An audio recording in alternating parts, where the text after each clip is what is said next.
At last, we have arrived. It is the A-League Men's 2025 Grand Final this week. Melbourne Victory, Melbourne City. One of the fiercest rivalries in Australian football. This is set to be one of the all-time great A-League Men's Grand Finals. And you've got two teams who have gone through a dramatic final series. Melbourne Victory obviously finishing 5th this season, making it through to the grand final after defeating Wanderers away in the elimination finals, and then Auckland FC over the two legs in the semi-finals. Melbourne City finishing 2nd this season, navigating it pretty comfortably through the semi-finals against Western United 4-1 on aggregate. So we'd love to hear from you guys as well. What are your thoughts and feelings heading into this ultimate decider?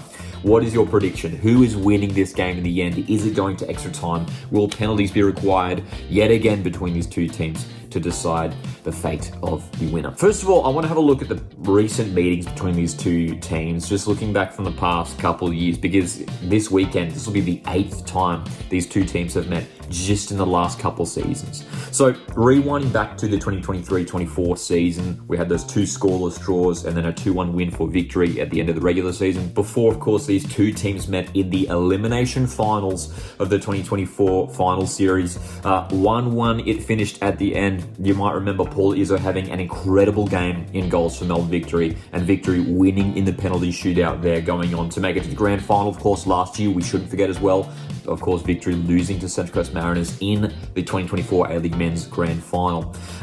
Looking at this past season as well, early on in the campaign, round 2, Victory 3, Melbourne City 1. That was a huge victory for Melbourne Victory, and if you might recall, Melbourne Victory were fantastic in that first half. We're just completely destroying Melbourne City, and then the two draws later on in the season as well, 1-1 and 2-2. It's been some time since Melbourne City have picked up a victory in a Melbourne Derby, but we should also highlight that Melbourne City, this is their 5th grand final in 6 years for the men's team, which is just phenomenal. It really is a remarkable record, and it should be recognised because it is a fantastic achievement. It is obviously a really tough job to make it all the way to the grand final, navigating the final series, and Melbourne City and Melbourne Victory, these are two teams who know how to navigate a final series, and this should be a great match. It really, really should. Let's discuss the two lineups heading into this game, and we'll talk about maybe some key players to keep an eye on in this matchup. First of all, we will talk about Melbourne City.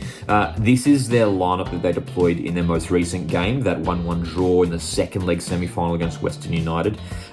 They've been really building back to their full strength 11, I think, over the last couple months now, really, Melbourne City. And this team that you see here, I think, is certainly capable of winning a championship. Patrick Beach has been exceptional in goals for Melbourne City this season. The back four lately has been Atkinson, Ferreira, Truin and Bajic, and I'd expect that to be that same back four for grand final day. In midfield, it's been Lopane and Jugarkovic sitting a bit deeper than Andreas Kuhn, but of course, recently Matt Leckie, Socceroo midfielder, attacker, winger. I mean, he's so versatile. He could really play anywhere on the field for Melbourne City. I just wonder if Aurelio Vidmar will be considering bringing, the experience of Matt Leckie into this game because it's a grand final. If someone was to drop out, it may unfortunately be Alessandro Lopane, but he has looked very good in recent weeks as well. So who knows, Leckie may be, held on the bench and utilised as an impact player if City have to, change the game a little bit. That attacking four has really been threatening though for Melbourne City. Cohen off the right, Kuhn sort of playing a free role in behind Caputo, and Tilio off the left-hand side. So this really is a strong 11. They've obviously got, a cohort of really exciting young players who are able to come off the bench and have an impact. But we are also looking at, some players who have some decent A-League experience in Callum Talbot, who can provide defensive reinforcement. You've also got, as mentioned, Matt Leckie there, who can come on and change the game as well. Zane Schreiber, very hard-working midfield player who's able to slot into the centre of the park there as well. So options there for Melbourne City. I think the key one to look at though is that Matt Leckie move. Very curious to see if Vidmar is tempted to bring Leckie in from the start in this game. Now taking a look at Melbourne Victory. Now this formation we're seeing here, this of course is their lineup from their most recent game, that 2-0 victory away to Auckland in the second leg semi-final. We don't usually see them play this formation with 3 central defenders, but this is how they started against Auckland FC. They generally do play sort of a 4-2-3-1. So I think the thing that really forced Arthur Dillis into playing this formation was no Casey Boss. We'll keep an eye on whether Casey Boss is able to return to Victory's lineup for the grand final this weekend. I don't think we've seen any news yet in regards to how long, Casey Boss will be out for. Of course, unfortunately, Brendan Hamill has been ruled out with an ACL injury. Question marks over Victory's lineup. If Casey Boss is still unavailable, does Dillis stick with this lineup here? Or, as we saw in the second half, away to Auckland, Josh and Sarah coming on to play in a left-back role? That may well be what we see from Melbourne Victory in that lineup. But I think we will see Jackson and Miranda starting in the centre of defence.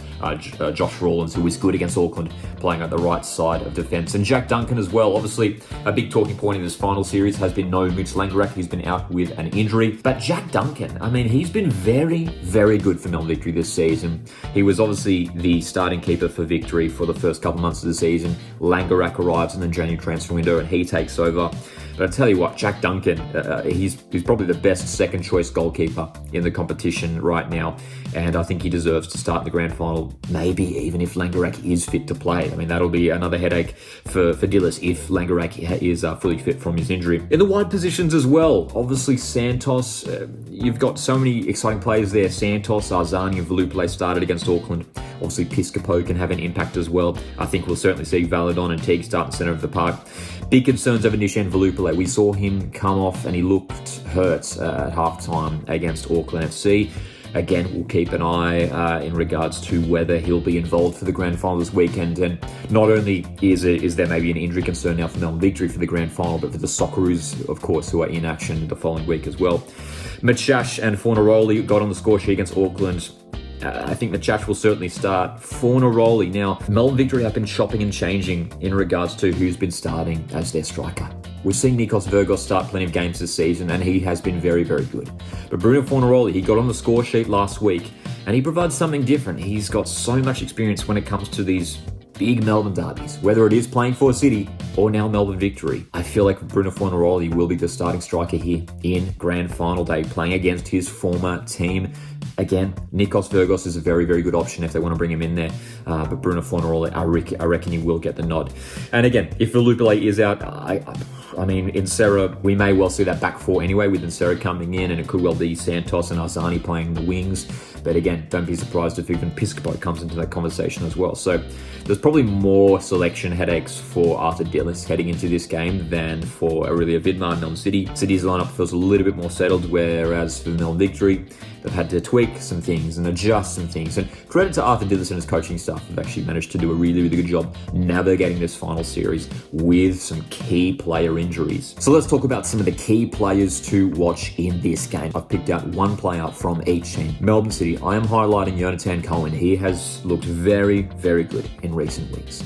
And he missed a good chunk of the season through injury.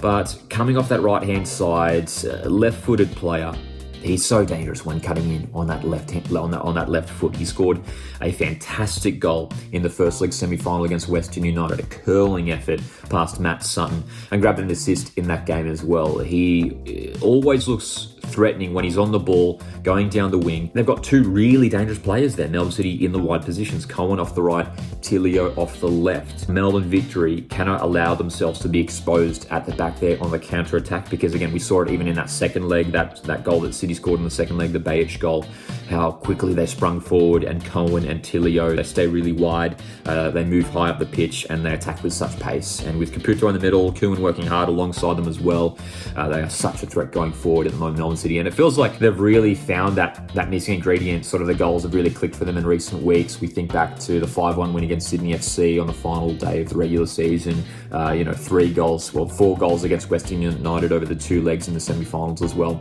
The goals are starting to flow for Melbourne City, and their strength this season has been in defence. They've kept out the goals, but now they are really starting to find some confidence in front of goal. And the player I'm highlighting for Melbourne Victory is Zinedine Machash. There's probably a few players you could talk about from Victory. Valadon grabbed 2 assists in the semi-final second leg last week. Ryan Teague is obviously an exceptional midfielder.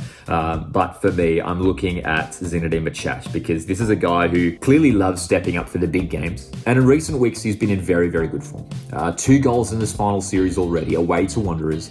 And then, of course, that deflected strike from long range that went in for Auckland's opening goal in the semi-final away to Auckland FC. When he's confident, when he's on the ball, when he's running at defenders, he looks like he's hard to stop. We've seen it plenty of times throughout the last couple seasons in the A-League. This guy, when he's at his best, is one of the top players in the competition. And I wouldn't be surprised if he really steps up and takes his game to another level in this semi-final. And look, at times, there could be spaces to exploit in City's midfield. City's midfield, they're pretty fluid in the way they play. There can be gaps opening up here and there. And Machash, his role in this grand final will surely to try and exploit those gaps, exploit those spaces. We do see Machash float around quite a lot, even in the wide positions as well. City, I almost wonder if they'll utilise someone like Steven Ugarkovic just to play a man-marking role on Zenedine Machash to try and silence the attacking midfielder. So, who's going to win this game in the end? It is a tough one to predict. It feels quite even heading into it. I do feel like Melbourne City are probably slight favourites heading into this game. You do look at the fact that they finished second this year, Victory finishing fifth. Victory obviously struggled with a little bit of inconsistency this season, but have shown how good they are when it comes to a final series, despite, maybe a shaky regular season. They are just so good when it comes to final series, and they've been in so many grand finals now over the years. And they've got very fresh memories of last year's grand final and leading in the grand final against Central Coast Mariners, so close to winning it in the end. Mariners going on to win 3-1 last year in the grand final. They'll be so eager to win a trophy here. Their last trophy came in 2021, the Australia Cup final. And of course, we shouldn't forget the 2018 grand final away to Newcastle Jets. That was the last time Melbourne Victory won a championship. And this is a big club, one of the biggest clubs in the A-League, arguably the biggest. And they'll be very eager to add another championship trophy to the cabinet here, Melbourne Victory. But they're coming up against Melbourne City, as we mentioned, 5 grand finals in the last 6 years. This really is a tantalising matchup. You've got two fantastic teams meeting in the grand final here. For me, I am leaning towards Melbourne City. I think they've found such a strong and settled lineup in recent weeks. They look so good at the moment. They defensively are so well organised, and I think they might have enough to get the job done in the end. But I tell you what, I'm expecting this to be a very, very tightly contested match. I'm going Melbourne City 2, Melbourne Victory 1. But I tell you what, I wouldn't be surprised if Victory star players do step up in this game, but I look at Melbourne City and what they've done this season, so consistent, so solid, and finding even more confidence in attack going forward. I think they just have enough in the end to get past their rivals here 2-1. But I tell you what, don't be surprised if this game goes to extra time or maybe another penalty shootout. It should be a great game, and we'd love to hear from you guys as well. What's your predictions for this match? What's your scoreline predictions? Is this game going to extra time? Is it going to penalties? Let us know your thoughts, because it really could swing either way, but I am leaning the way of Melbourne City for the 2025 A-League Men's Grand Final. Thanks guys for tuning in. Make sure to hit the like button on the way out and stay subscribed for more A-League content through the off-season right here on Oz Watch Football. My name's Lockie, and I'll see you in the next one.